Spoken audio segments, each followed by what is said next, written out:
যদি তোমার প্রিলিমিনারির প্রশ্নে যদি এক্সামিনার চায় যে আমি টাইম কনজিউমিং করবো পেপারটিকে রিজনিংয়ে, তাহলে কিন্তু এইরকম ধরনের কোশ্চেন কিন্তু পরীক্ষা দিতে পারে।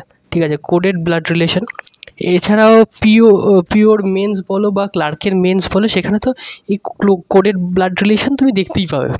ঠিক আছে, তো চলো আজকে এরকম প্রশ্নগুলি আলোচনা করে নিই। যে বলছিলাম প্রশ্ন, তো এখানে কোডেড ব্লাড রিলেশনে প্রথমে দেখো কিছু কোডিং নেম বলে দিয়েছে, যে A hashtag B means A is son of B, A dollar B means A is wife of B, A star B means A is sister of B. তো এইভাবে 5টা তোমার হচ্ছে কোডেড সিম্বল দিয়ে দিয়েছে। তার মানে কী থাকবে, একটা সিম্বল থাকবে আর দুজন থাকছে, তা এই সিম্বলটা তাদের মধ্যে সম্পর্কটাকে ডিনোট করছে, এই হচ্ছে বিষয়। তো এই রেসপেক্টে একটা প্রথম প্রশ্ন এখানে দেওয়া আছে, যে ইফ এ হ্যাশট্যাগ বি, তারপরে B dollar C, C @ D, D ampersand E, which is the following true. তো প্রথমে আমরা এই চিহ্নের সাহায্যে এখানে এই ফ্যামিলি ট্রিটা আমরা তৈরি করে নিচ্ছি, তারপরে দেখছি কোনটা কী অ্যান্সার হচ্ছে। তা দেখো প্রথমে কি বলেছে, এ আছে হ্যাশট্যাগ বি, তাহলে হ্যাশট্যাগ মানে কি জানি, আমরা জানি যে এ ইজ সন অফ বি, তার মানে কি এখানে কী লিখতে পারি, এ ইজ সন অফ বি মানে এ সন অফ বি, তার মানে বি এর ছেলে হচ্ছে এ। আমি জানি না বি বাবা না মা, কিছু বলে দেওয়া নেই। তার পরেরটা থেকে কিন্তু আমরা বি এর জেন্ডারটা পাবো।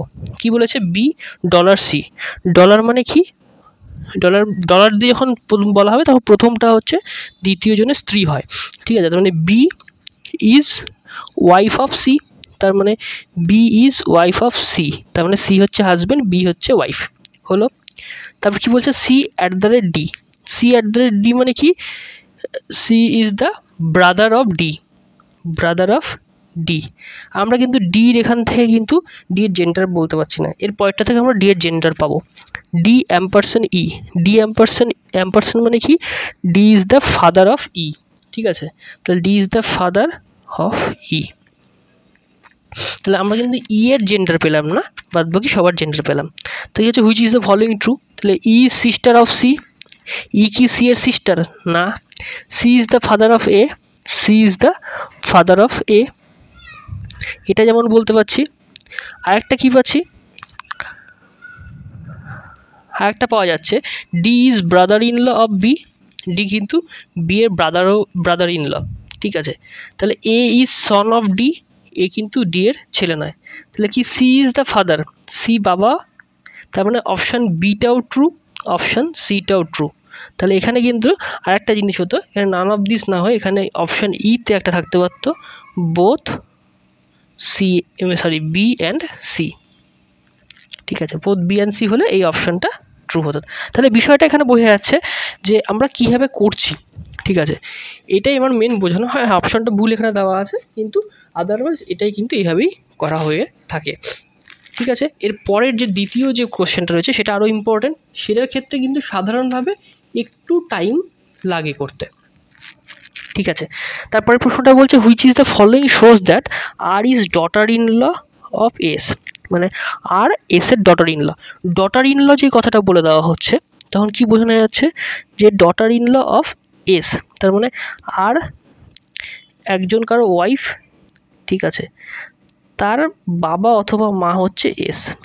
ঠিক আছে, আর একজনের ওয়াইফ, যার ওয়াইফ তার বাবা অথবা মা হচ্ছে এস, তবেই তো ডটার ইন ল হবে, মানে পুত্রবধূ হচ্ছে। তাহলে আমি এইটুকুটা থেকে কী বুঝতে পারছি, এইটুকুটা থেকে বুঝতে পারছি যে আর এর জেন্ডার হচ্ছে ফিমেল। তো আমাদের এখানে যে এ বি সি ডি করে যে অপশানগুলো দেওয়া রয়েছে, আমরা সেই অপশানটাকে পিক করব, যে অপশানটাতে আর হচ্ছে ফিমেল। দেখো প্রথম অপশানে কি বলেছে, আর, আমি পুরোটা পড়ছি না, আমরা শুধু এখান থেকে পড়বো, কারণ প্রথমটা দিলে আমরা প্রথমটুকু দেখলে আমরা কী দেখলাম, যে প্রথমটুকু থেকে কিন্তু আমরা এই কোশ্চেনের ক্ষেত্রে আমরা হচ্ছে জেন্ডারটা পাচ্ছি না দ্বিতীয় জনের। ঠিক আছে, প্রথম জনের পাবো কিন্তু দ্বিতীয় জনের পাবো না, তাহলে আমরা এইটুকুটা পিক করব, আর স্টার টি। দেখো স্টার দিয়ে বললে কি হয়, আর ইজ সিস্টার অফ বি মানে টি, তাহলে সেক্ষেত্রে কিন্তু আর এর জেন্ডারটা ফিমেল হচ্ছে, তার মানে আমি এই অপশান এটাকে কিন্তু আমি রাখছি, পুরোটা চেক করলাম, দ্বিতীয়টাতে চলে এলাম, আর অ্যাম্পারসেন্ট টি। আর অ্যাম্পারসেন্ট টি মানে কি বলে দেওয়া হচ্ছে, আর ইজ ফাদার অফ বি, মানে আর ইজ ফাদার অফ টি, তার মানে কি হচ্ছে আর তো মেল হয়ে যাচ্ছে, তার মানে অপশান নাম্বার বি হবে না। সেমভাবে আমরা অপশান নাম্বার সিটাকেও চেক করছি, আর অ্যাম্পারসেন্ট কিউ, তার মানে কি R is the father of Q, তার মানে অপশান আবার আর এর মেল হয়ে যাচ্ছে, তাহলে সি অপশানটাও হবে না। ঠিক আছে, তারপর ডিটা চেক করব। ডি এর ক্ষেত্রে আমরা এখানে দেখছি আর ডলার টি, আর ডলার মানে কি R is the wife of টি, তাহলে কী বলছে আর ডলার টি মানে আর ইজ দ্য ওয়াইফ অফ টি। ঠিক আছে, তার মানে এখানে বোঝা যাচ্ছে আরও কিন্তু ফিমেল, তাহলে অপশান এ আর অপশান ডি এই দুটোই থাকছে, এই দুটোর মধ্যেই কিন্তু আমার যে কোনো একটা অ্যান্সার হবে, বা নান অফ দিসও হতে পারে। ঠিক আছে, তাহলে আমরা চেক করব কিন্তু এই দুটোই, তাহলে আমরা ডি থেকে প্রথমে করছি, তো কেউ এ থেকেও করতে পারে।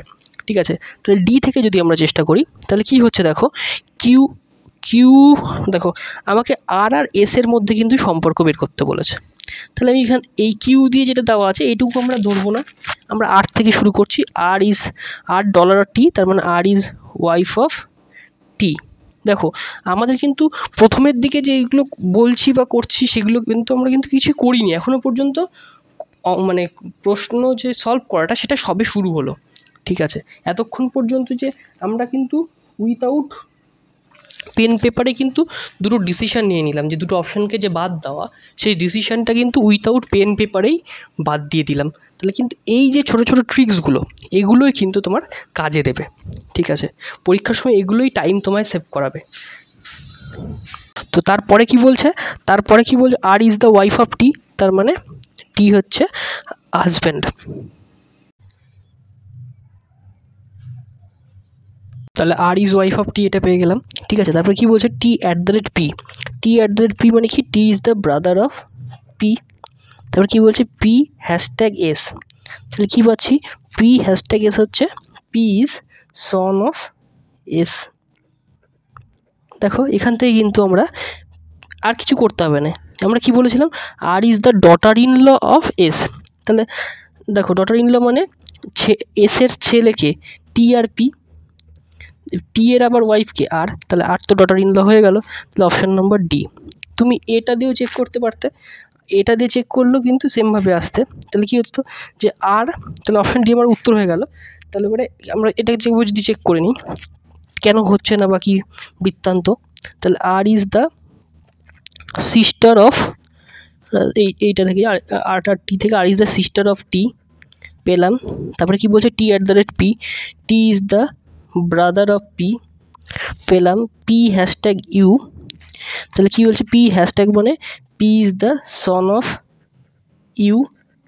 ঠিক আছে, U star S, U is the sister of S, তাহলে কিন্তু এখানে হচ্ছে না, কারণ এসের সাথে কিন্তু আর এর সম্পর্ক আসছে না। ঠিক আছে, তো এই হলো, তাহলে এটা অপশান এটা হচ্ছে না, তাহলে আসলো কোনটা, আসলো শুধুমাত্র অপশান ডিটা, তাহলে অপশান ডিটা উত্তর হয়ে গেল। তো এই ছিল আজকের প্রশ্ন।